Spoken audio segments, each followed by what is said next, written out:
Hello and welcome to this edition of Market Mantra, in which we give you a complete update on the economic, business and stock market news of the day.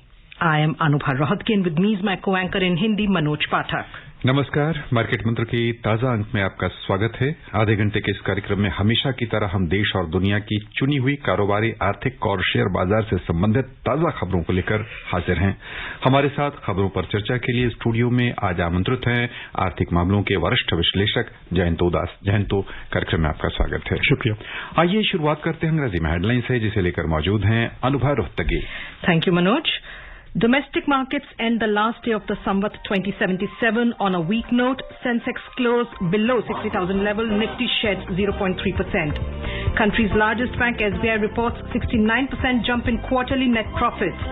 And India's services sector activity expands at fastest pace in 10.5 years in October.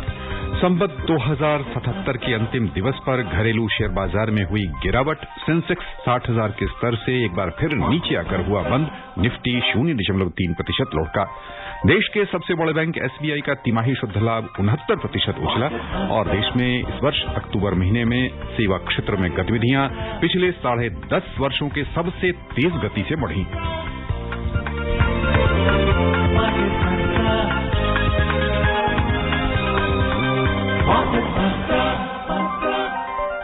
Diwali की पूर्व संध्या और संवत 2077 के आखिरी कारोबारी दिवस पर घरेलू share बाजार आज घाटे के साथ बंद हुए। अमेरिका में केंद्रीय बैंक फेडरल रिजर्व की नीतिगत घोषणा से पहले दुनिया भर के शेयर बाजारों में कमजोरी का रुख दिखा है। घरेलू शेयर बाजार में बैंकिंग और ऑटो सेक्टर की अगुवाई में बिकवाली तेज रही। प्रमुख सूचकांक घाटे के साथ बंद हुए। बॉम्बे स्टॉक एक्सचेंज का सेंसेक्स कारोबार के अंत में 257 अंक यानी 0.4% घटकर 60,000 के स्तर से नीचे आता हुआ 59,772 पर बंद हुआ। उधर नेशनल स्टॉक एक्सचेंज का निफ्टी 60 अंक यानी 0.3% कमजोर होकर 17,829 दर्ज हुआ। छोटी और मझोली कंपनियों के शेयरों की बिकवाली भी तेज रही। बीएसई मिड कैप इंडेक्स 0.3% घाटे में रहा। स्मॉल कैप इंडेक्स में भी 0.3% की ही गिरावट हुई। Domestic markets finished the last day of the Samvat 2077 on a weak note amid selling in the banking and auto stocks as global markets traded weak ahead of the Fed policy announcement. The Sensex at the Bombay Stock Exchange tumbled 257 points or 0.4% to close below the 60,000 level at 59,772. The Nifty at the National Stock Exchange declined 60 points or 0.3% to close at 17,829. In the broader market, the BSE Mid Cap Index fell 0.3% and the Small Cap Index dipped 0.3% again. In the Sensex pack, 17 stocks ended the day in the red whilst 13 stocks rose. L&T was the top gainer at 4.2%. Followed by Asian Paints at 2.4%. SBI rose 1.7% after it announced its quarterly result. On the other side, Sun Pharma was the top loser at 3.1%. IndusInd Bank declined 2.7%, while other bank stocks like Kotak Mahindra Bank and ICICI Bank lost nearly 2% each. Among the BSE sectoral indices, the capital goods index surged the most with a jump of 2.2%. The power index gained 2.1%. Metal index rose 0.9%. Power index advanced 0.6%.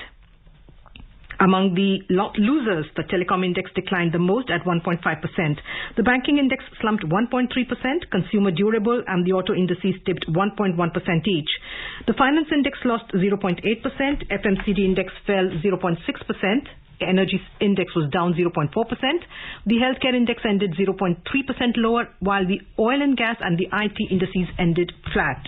नजर डालते हैं रुपए की स्थिति पर। अंतर banking विदेशी मुद्रा बाजार में $1 की तुलना में रुपया आज 22 पैसे मजबूत हुआ। 74 रुपए 46 पैसे के स्तर पर पहुंच गया। रुपए में लगातार 5 कारोबारी सत्रों से मजबूती दिख रही है। वर्तमान स्तर लगभग 1 महीने का उच्चतम स्तर है। उधर दुनिया की 6 प्रमुख मुद्राओं की तुलना में डॉलर की स्थिति दर्शाने वाला सूचकांक 0.03% कमजोर होकर 94.04 पर पहुंच गया। Jayanto, second day when the indices have closed in the red, and what do you think are the major factors in this? Do you think the Fed policy announcement, which is expected later tonight, is playing a major has played a major role in the last 2 days? The trade? Well, I believe it's a mix of both the softening of the market because of the tapering off of most of the the manners and the handovers which have been given by the government in USA, and obviously, the status quo as of now is where the interest rates are going to be headed from here. So we are expecting some sort of an announcement, both by the Fed, in terms of a direction of interest rate for the next 1 year, which would also give a direction of how the global, economic situation will, create and build up from here there on. But coming back to the domestic markets, what I also believe is at this point of time at these levels, there would be some choppy waters expected, obviously, because the run-up has been too long and too strong for, it's not how Sensex psychologically typically, works out. You can't have a Sensex which, goes up continuously. Nor can you have a Sensex that goes down continuously. So I believe there would be some choppy sectoral, buyouts, sellouts and all happening. And based on that, we would have such intra-week movements. Some of them could be quite volatile intraday movements too. What kind of, if we talk about a range, some analysts are saying that, like you yourself have said, that major correction is in the offing. It hasn't happened so far.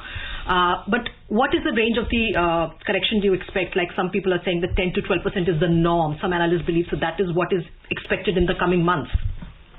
Actually, to be extremely fair to how, analysts has been dealing with the markets before March 2019. That's when, March 2020, sorry, COVID struck. And from March 2020 till now, if you look at the run of the Sensex, obviously, in March 2020, April and May, we had a major letdown across the world. Globally, almost everything crashed. And we thought there'll be no tomorrow ahead for us. Then if you take the clock front upwards and back from now, March 2021, when India had one of its most severe second wave, where the deaths were far more huge and the whole country was in the grip of, oxygen shortages and a really, spike of cases with, governments taken on the back foot in terms of how to deal with such cases. And we saw a really bad April and May. But the Sensex moved up during that time, which shows that the Sensex is quite insensitive than what happens, So my theory in terms of, if you look back for the last 16 to 18 months, and if you look back the last 20 years, I think the way Sensex moves, the way, we analyze the Sensex, we have been grossly proved wrong at every single point of time. Because post-COVID, a mind of its own. Yeah, post-COVID, it's a very strange scenario because one couldn't understand if the first wave had seen such a huge drop globally of the Sensex and stocks. Why come on the second wave, the Sensex, despite such death and losses almost at every second house, everywhere you look around, the Sensex kept on moving upwards. Now, the other part of the theory from here, Aruba, which runs on is here, that maybe governments across nations and world at large have become much more resilient to how COVID should be handled, given that there are vaccines, given that there's at least some sort of a care in terms of how to deal with the mess. So all those things put together, governments, including India, are in a far more better position to understand and analyze the situation at hand. And we are now almost 19 to 20 months experienced enough to how to deal with pandemics of this nature, how to deal with lockdowns.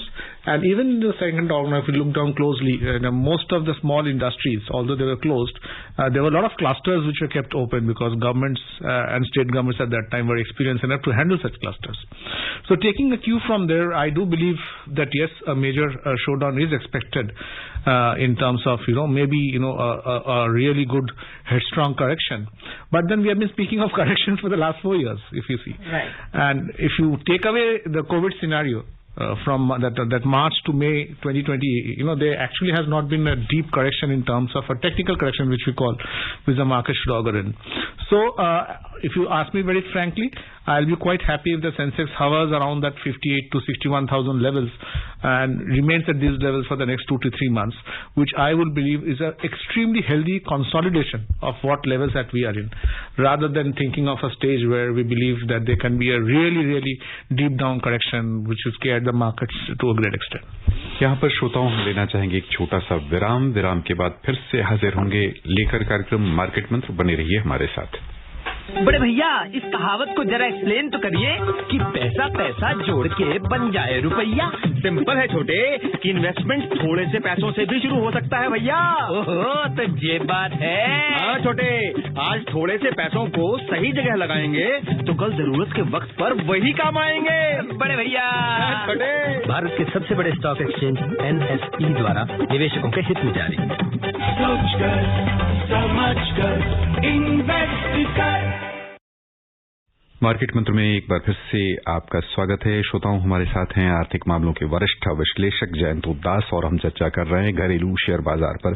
Jayanto, हम यदि एक वर्ष का पिछला इतिहास देखें और एक वर्ष का आगामी जो हमारा समय होने वाला है, दोनों का आकलन करें तो कोविड के लगभग 2 साल हो जाएंगे अगले वर्ष दिवाली तक। वर्तमान में हमने पूरे इस अवधि में देखा है कि बाजार में जो धारणाएं विशेषज्ञों की रही, आपने भी कहा कि वो बहुत सही साबित नहीं हुई। जब हम सोच रहे थे कि सबसे कठिन समय चल रहा है कोविड को लेकर, उसमें तेज उछाल हमने देखा। यहां से बाजार अब किस दिशा में जाता दिख रहा है? जिस तकनीकी सुधार की आप बात कर रहे हैं उसके बाद से बाजार किस दिशा में निकलता हुआ दिख रहा है और कौन कौन से क्षेत्र उभरते हुए नजर आ रहे हैं अगले एक वर्ष को ध्यान में रखते हुए? देखिए, मैं मानता हूं कि ये जो रिकवरी का स्टेज है, और अभी तो खैर शायद 3-4 महीने बाद हम रिकवरी का बात नहीं करेंगे, हम सिर्फ ग्रोथ का बात करेंगे, यहाँ से कहाँ जाएंगे। जी। तो ये जो स्तर है, इस स्तर में सेक्टरली अगर आप बात करें तो मैं मानता हूं बैंकिंग, IT का सेक्टर एनीवे काफी स्ट्रांग रहा है। Pharma is the new wonder kid in the market. तो ऑब्वियसली फार्मा, हालांकि ट्रेडिशनली फार्मा में हमेशा कुछ ना कुछ कंपनीज अच्छा प्रदर्शन किए, और भारत का फार्मा इंडस्ट्री हम सबको पता है जो ग्लोबली एक बहुत अच्छा स्तर ऑलरेडी मेंटेन करते हैं, उस तरह का स्थिति में भी एक रुचि था निवेशकों को फार्मा इंडस्ट्री में। लेकिन कोविड के बाद खास करके फार्मा इंडस्ट्री के ऊपर काफी निवेशक, इंक्लूडिंग मी, जो हमेशा कभी भी आज तक कोई फार्मा स्टॉक में इन्वेस्ट नहीं किया, एक बेशक रुचि हम रखे हैं, जहां पे हम कोशिश कर रहे हैं कि सेक्टरली एक अच्छा अट्रैक्टिव क्षेत्र है और जिसका भविष्य आज का तारीख में, क्योंकि not only India, globally health awareness का बहुत ज्यादा महत्व बढ़ गया कोविड के बाद। लोगों को लगा कि भाई आपको किसी भी वक्त कोई भी बीमारी का सामना करना पड़ेगा, और ऐसा स्थिति में अवेयरनेस कितना जरूरी है वो समझने के लिए कोविड हमें वो दिशा दिखाया। जो कंट्री ज्यादा अवेयर थे, जो कंट्री ज्यादा सिक्योर थे, ज्यादा स्मार्ट थे in terms of aggressively executing काफी सारे लॉकडाउन प्रोसीडियर्स, प्रोसेसेस, डिसिप्लिन, उसमें कोविड का खतरा उतना जल्दी कम हुआ। तो ये हेल्थ के साथ भी जुड़ा हुआ है। हेल्थ एक ऐसी चीज है जहां पे स्वास्थ्य, आप जितना अवेयर रहोगे उतना आपका स्वास्थ्य के ऊपर आपका ध्यान जाएगा, और जरूरी नहीं कि आप दवाई ज्यादा खाओगे, दवाई के ऊपर निर्भरताशील जो है वो कम होता है। लेकिन एक हेल्दी सोसाइटी के लिए जो जो चीजें जरूरत होता है, सपोर्ट इंफ्रास्ट्रक्चर जैसे डायग्नोस्टिक सेक्टर हो, ये सारी चीजों का बहुत फायदा होता है। तो यहाँ पे भी मैं मानता हूँ हेल्थ एक उसका एक स्तर है, क्षेत्र है जहां पे निवेशकों ने अलग से रुचि दिखाए। एग्रीकल्चर को आपको भूलना नहीं चाहिए। ट्रेडिशनल एग्रीकल्चर सेक्टर में एक बहुत अच्छा ग्रोथ लगातार बढ़ते रहे। इसके अलावा इंफ्रास्ट्रक्चर सेक्टर में जितना भी कंपनियां हैं, क्योंकि विश्व भर में जो रिकवरी का बात किया जा रहा है, जो गवर्नमेंट सपोर्ट का बात किया जा रहा है, वो हमेशा गवर्नमेंट स्पेंडिंग इंफ्रास्ट्रक्चर के ऊपर जा रहा है। और हमारा देश में भी हम देखे हैं कि भाई इंफ्रास्ट्रक्चर के ऊपर सरकार का लगातार पिछले 1 साल में एक जिस तरह का, जिसको कहते हैं desperate hurry to invest in whatever infrastructure you can in huge proportions, not token amounts. तो इस तरह का जहां पे देश में मूड बनता है निवेशकों का, तो उसमें खास करके जो निवेशक चाहते हैं कि भाई कौन कौन से क्षेत्र में अलग से मैं देखूं, रुचि हो अलग से देखने के लिए, तो ये सारे क्षेत्र है। लेकिन एक साथ में हमेशा जरूरी है कि you should never paint a rosy picture के अगले 12 महीना बहुत ही सब कुछ अच्छा होने वाला है, क्योंकि कभी ऐसा होते नहीं है। बिल्कुल। अगर कच्चे तेल का कीमत $100 से ज्यादा हो जाता है रातों रात, तो पूरा डायनामिक्स आपका रातों रात चेंज हो सकता है। और कुछ हद तक हमारा देश में भी हम देख रहे हैं कि कच्चे तेल का कीमत और साथ में जो घरेलू बाजार में तेल का कीमत है, उस वजह से एक मुद्रास्फीति के ऊपर इस वक्त दबाव बहुत ज्यादा है। और यहाँ के सरकार को भी शायद बहुत जल्दी कुछ निर्णय लेना पड़ेगा कि भाई मुद्रास्फीति के ऊपर अलग से काबू पाने के लिए क्या काम करना चाहिए। हालांकि मैं मानता हूं कि रिकवरी का स्टेज में थोड़ा बहुत इन्फ्लेशनरी इकोनॉमी अच्छा रहता है, रिकवरी को बूस्ट करता है अलग से। लेकिन एक फाइन बैलेंस है, जिसको आप आगे निकल जाओ तो वो बैलेंस खराब भी हो सकता है, और ये ऊपर से किलर के तौर से आपका सामने आ सकता है। चौथा रूप से मैं मानता हूं कि ट्रेडिशनली हमने तो IT, banking, pharma, agriculture, infra के बारे में बात कर ही लिए, तो ऑलमोस्ट आपका मार्केट में 60 to 70% कवरेज हो जाता है। एक क्षेत्र है जी 4 पहिया वाहन जी और न्यू एज 2 पहिया वाहन। अच्छा, उनमें से काफी सारे कंपनी शायद लिस्टिंग भी होने वाले हैं, और पिछले 1.5 साल के दौरान हम देखे हैं कि हमारा जो स्टार्टअप्स जो है काफी यूनिकॉर्न्स लिस्ट हो रहा है मार्केट में, तो वो एक नया new kid in the horizon जो नया सेगमेंट ओपन हो रहा है, उस सब का हम नाम ले नहीं सकते, सारे बड़े ब्रांड्स हैं और हम कभी कोई क्षेत्र विशेष स्टॉकों पर विशेषण यहाँ पे आलोचना करते नहीं है, लेकिन आपने देखा है पिछले 6 महीने के दौरान न्यू एज स्टार्टअप्स में काफी सारे लिस्टिंग हुए, बहुत अच्छा लिस्टिंग मिले उन लोग को, और आने वाले 6 महीने में भी बहुत बिग टाइम लिस्टिंग होने वाला है कुछ कंपनीज का, उसको पर बेशक नजर रखिए। They are the things of the future, और मैं मानता हूं कि वो भी एक शायद स्टॉक मार्केट को अलग से, जो ट्रेडिशनली जो बिग बुल्स है स्टॉक मार्केट में, वो तो है ही, जो स्टॉक मार्केट अलग से लार्ज कैप इंडस्ट्री या मिड कैप इंडस्ट्री में जो स्टॉक मार्केट को दौर करा रहा है, वो भी एक बहुत अच्छा नया आयाम निकल सकता है 2-3 साल के अंदर। बहुत अच्छा सेक्टर है जहां पे निवेशक सोच सकता है जाके वहां पे निवेश करे। आइए खबरों का सिलसिला आगे बढ़ाएं, चलें वैश्विक बाजारों की ओर। सबसे पहले नजर डालते हैं एशिया प्रशांत क्षेत्र के प्रमुख शेयर बाजारों पर, जहां आज कुल मिलाकर गिरावट का रुख दिखा है। चीन में प्रधानमंत्री ली केकियांग द्वारा अर्थव्यवस्था पर दबाव आने के प्रति आगाह किए जाने का एशियाई शेयर बाजार पर प्रतिकूल असर पड़ा। गौरतलब है कि चीन में कोविड के ताजा मामले बढ़कर 3 महीने के उच्चतम स्तर पर पहुंच गए हैं, जिसके प्रति प्रधानमंत्री ने चिंता जताई है। इन सब खबरों के बीच बिकवाली के दबाव में चीन का शंघाई कंपोजिट इंडेक्स 0.2% लुढ़क गया। दक्षिण कोरिया के कोस्पी में 1.3% की गिरावट हुई। सिंगापुर का स्ट्रेट्स टाइम्स इंडेक्स 0.4% घाटे के साथ बंद हुआ। हांगकांग के हैंगसेंग में 0.3% की नुकसान हम देख रहे हैं। हांगकांग में ध्यान देने वाली बात यह है कि लगातार 7 कारोबारी सत्र से गिरावट हो रही है। जुलाई के बाद से पिछले 4 महीने में लगातार गिरावट का यह सबसे लंबा दौर है। उधर जापान में सार्वजनिक अवकाश के कारण आज कारोबार बंद रहा। यूरोपीय शेयर बाजार की ओर चलें तो समाचार तैयार किए जाने तक वहां भी नरमी थी। अंतर्देशीय कारोबार में लंदन का FTSE 100 0.2% नीचे था। इस बीच आसार ये हैं कि बैंक ऑफ इंग्लैंड आने वाले दिनों में उधारी दर में वृद्धि करे, जिससे कोरोना संकट काल में ऐसा करने वाला वह पहला केंद्रीय बैंक बन सकता है। उधर फ्रांस और जर्मनी दोनों के शेयर बाजार में कोई खास उतार चढ़ाव नहीं था, हालांकि नरमी के दौर थोड़े थोड़े कहीं कहीं दिखे थे। And let's move on to the US markets. The US markets rose yesterday to record highs as a strong earnings season continued to lift sentiment for equities, while investors were looking ahead to the outcome of a critical Federal Reserve meeting. So the Dow Jones Industrial Average rose 139 points or 0.4% to 36,053. The S&P 500 gained 17 points to end at 4,631. The Nasdaq Composite gained 54 points or 0.3% to end at 15,650. All three indices hit intraday record highs during the session. The Fed is expected to approve plans today to scale back its $120 billion monthly bond buying program put in place to help the economy during the pandemic. Investors will also be focused on commentary about interest rates and how sustained the recent surge in inflation is. And हम संक्षिप्त चर्चा करना चाहेंगे बहुत संक्षेप में कि क्या आसार हैं फेड की बैठक से, क्या निकल के आ सकता है और इसके परिणाम घरेलू शेयर बाजार पर क्या दिख सकते हैं। देखिए, मुख्य तौर से मैं मानता हूं कि असर काफी ज्यादा होगा अगर ब्याज दर के ऊपर एक फेड का अलग से रूप रहे, जो लोग काफी उम्मीद कर रहे हैं कि अगले 1 साल का कुछ डायरेक्शन मिल जाए, तो बेशक उसमें घरेलू बाजार में जब मार्केट्स खुलेंगे यहाँ पे तब एक अलग से शायद उसका असर दिखा पाएगा। बाकी टेपरिंग ऑफ स्पेंडिंग वगैरह ये सबको पता है, मार्केट इज डिस्काउंटेड फैक्टर। यहाँ पर श्रोताओं हम लेना चाहेंगे एक छोटा सा विराम। विराम के बाद फिर से हाजिर होंगे लेकर कार्यक्रम मार्केट मंत्र। बने रहिए हमारे साथ। बड़े भैया, इस कहावत को जरा एक्सप्लेन तो करिए कि बूंद बूंद से सागर भर जाता है। सिंपल है छोटे, कि छोटी छोटी इन्वेस्टमेंट जुड़कर बड़ी इन्वेस्टमेंट बन जाती है। ओ तो ये बात है। हाँ छोटे, जब ढेर सारे पैसे होंगे उस दिन का इंतजार मत करिए, जितना भी पैसा हो इन्वेस्ट करना शुरू करिए। बड़े भैया, अरे छोटे, भारत के सबसे बड़े स्टॉक एक्सचेंज NSE द्वारा निवेशकों के हित में जारी। सोचकर समझकर इन्वेस्ट कर।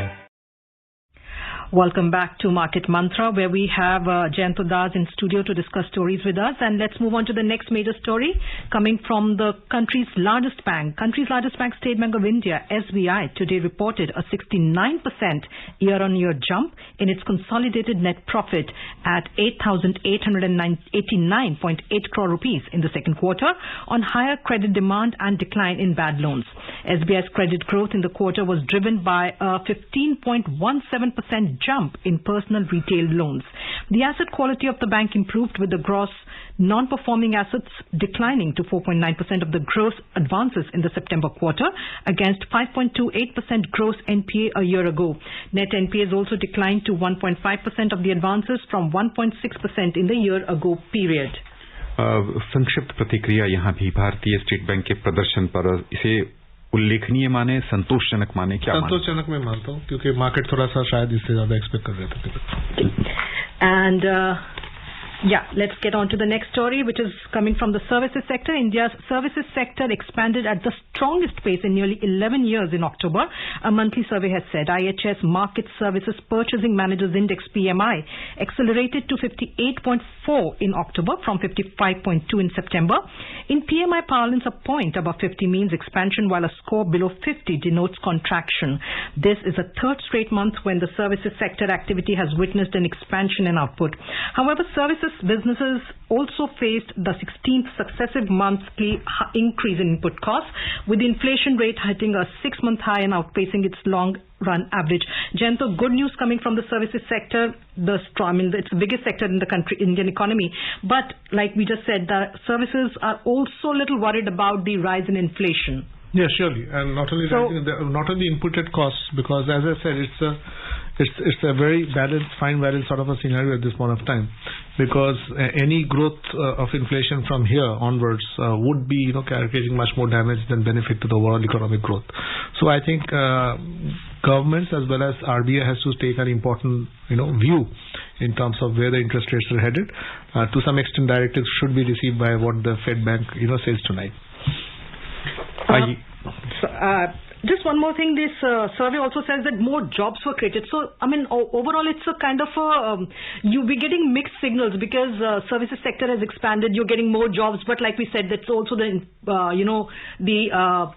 scare of inflation. So, what would you say about the jobs created? Well, any sector which is growing obviously would have more requirement of manpower.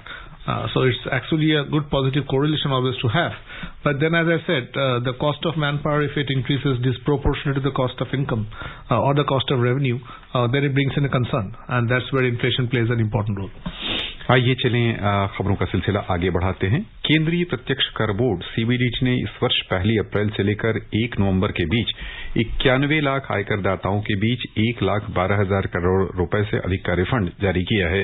एक ट्वीट के माध्यम से जानकारी देते हुए भारतीय आयकर विभाग ने कहा है कि 1,75,000 मामलों में 78,942 करोड़ रुपए कॉर्पोरेट टैक्स रिफंड जारी हुए हैं, जबकि 89,53,000 मामलों में 33,548 करोड़ रुपए का रिफंड जारी किया गया है. केंद्र ने वस्तु और सेवा कर मुआवजा के तौर पर राज्यों और केंद्र शासित प्रदेशों के लिए 17,000 करोड़ रुपए जारी किए हैं. वित्त मंत्रालय ने कहा है कि चालू वित्त वर्ष में अब तक केंद्र शासित प्रदेशों और राज्यों के बीच 60,000 करोड़ रुपए से अधिक जीएसटी मुआवजा राशि जारी कर दी गई है. वस्तु और सेवा कर परिषद के फैसले के अनुरूप चालू वित्त वर्ष में जीएसटी मुआवजा में कमी के लिए साथ ही साथ 1,59,000 करोड़ रुपए ऋण के तौर पर भी जारी कर दिए गए हैं. Moving on to commodities, crude oil prices fell today as industry data pointed to a big build in crude oil stocks in the U.S., the world's largest oil consumer, and as pressure mounted on OPEC to increase supply. So Brent crude oil future fell $1.81 to $82.91 a barrel after dropping to a session low of $83.27 earlier. U.S. crude futures tumbled $2.01 to $81.90 a barrel. President Joe Biden, speaking at a climate summit in Glasgow, blamed the surge in oil and gas prices on a refusal by OPEC nations to pump more crude. The OPEC and their allies, a group known as OPEC Plus, are meeting tomorrow to review its policy and is expected to reconfirm plans for monthly increases. Jayanto, tomorrow is the meeting of the OPEC Plus, and despite all the pressure that is political pressure that is coming from the US and Japan, to a large extent, it doesn't seem like the OPEC Plus is, going to actually increase its supply? Well, I guess if you look at the tradition of the last 5 years, I doubt they have flouted, they have adhered to any sort of agreement anywhere. And even if there is an agreement, there will always be rogue players within the cartel who are flouting norms in terms of. So that's how OPEC has been working traditionally, and that's how the oil sector has been. At $80, obviously, it's not a very comfortable rate to head at if you're looking for, a winter in terms of a strong and harsh winter. That's what's expected, not only in this part of the globe, but also in the other part of the globe. So if there is a harsh winter expected ahead, there will be actually good and high demand. So those things actually would also match up to how the supply side will be catering to this higher demand and whether prices will shoot up from here. The chances are, yes, the chances of prices being shooting up from here further is much more. यहाँ पर तेल, dollar और रुपए के संबंध को देखते हुए हम रुपए पर आपकी प्रतिक्रिया समझना चाहेंगे। आज 22 पैसे रुपया मजबूत हुआ है। पिछले 5 सत्रों से लगातार रुपए में मजबूती देखी जा रही है और वर्तमान 74 रुपए 46 पैसे का स्तर है। किस दिशा में जाता दिख रहा रुपया डॉलर की तुलना में और तेल के दाम से कैसे प्रभावित होगा यह? देखिए, डॉलर का स्तर इस वक्त globally dollar is quite a strong position, जिस वजह से डिस्पाइट रुपया अप्रिसिएशन इतना होने के बावजूद भी 74-46 पैसा जो इतना भी आपने बताया उस स्तर पे इस वक्त है। और साथ में कच्चे तेल की कीमत का अगर वृद्धि होता है दर, तो उसमें बेशक मैं मानता हूं कि इंपोर्ट बास्केट में एक बेशक उसका असर होगा और उसके ऊपर अगर असर होता है तो इट्स अ ट्रायंगुलर इफेक्ट, हम सबको पता है, सर्कुलर इफेक्ट सॉरी, और उसके ऊपर असर होता है तो ऑब्वियसली रूपी का वीकनिंग होने का चांसेस काफी ज्यादा है। सवाल यह है कि डॉलर का क्या रूप रहेगा यहाँ से ग्लोबली अक्रॉस करेंसीज, वो भी काफी हद तक निर्भर करेंगे कि रुपया किस दिशा पे जा रहा है। तो दैट्स एन इंपॉर्टेंट क्वेश्चन। और आज फेड का इंटरेस्ट रेट डायरेक्टिव का अगर आता है, फिर से हम वापस आएंगे उसी बात में, तो डॉलर का डायरेक्शन भी थोड़ा बहुत पता चलेगा और वहां से रुपये का और डॉलर का जो रेट है उसका भी मोटे तौर से एक खुलासा से भी ज्यादा एक दिशा हम कहीं ना कहीं अगले 4 हफ्ता 6 हफ्ता तक हमें मिल सकता है। आइए चलें सर्राफा बाजार। घरेलू सर्राफा बाजार में आज मिला जुला रुख दिखा है। मल्टी कमोडिटी एक्सचेंज में दिसंबर में आपूर्ति होने वाले सोने का मूल्य अंतर्दिवसीय कारोबार में 230 रुपए घटा 47,390 रुपए प्रति 10 ग्राम पर आ गया। लेकिन मांग निकलने से दिसंबर में आपूर्ति वाली चांदी 40 रुपए बढ़कर 64,260 रुपए प्रति किलो पर पहुंच गई। उधर अंतर्राष्ट्रीय बाजारों में सोने का मूल्य कमजोर होकर $1,786.40 प्रति औंस पर आ गया, लेकिन चांदी थोड़ी सी मजबूत हुई, $23.60 प्रति औंस के स्तर पर पहुंच गई। जयंतु, यहां पर संक्षेप में ही हम प्रतिक्रिया समझना चाहेंगे। सोने में निवेश यदि पिछले 5 वर्षों में हम देखें तो अच्छा खासा रिटर्न लोगों को मिला है, लेकिन अब यहां से कैसे आसार दिख रहे हैं? देखिए, मैं बीच में जब सोने का काफी दर गिरा हुआ था उस वक्त भी मैंने बताया था कि 2 या 3 साल का अवधि लेके सोना still an important investment source हमारा खुदरा निवेशकों के लिए। तो इसका अगर आप चाहे फिजिकल या नॉन फिजिकल, जिसको हम ETF का दौर से, आप बेशक सोने में निवेश कर सकते हैं। बस यहीं पर श्रोताओं की ओर से जयंत हम आपको बहुत बहुत धन्यवाद देना चाहेंगे। शुक्रिया। And before we close, a look at the headlines again. Domestic markets end the day of the Samvat 2077 on a weak note. Sensex closes below the 60,000 level. Nifty sheds 0.3%. Country's largest bank SBI reports 69% jump in quarterly net profit. And India's services sector activity expands at fastest pace in 10.5 years in October. And with that, we end this edition of Market Mantra. From the entire team of Market Mantra, here's wishing a very happy Diwali to you all. Namaskar.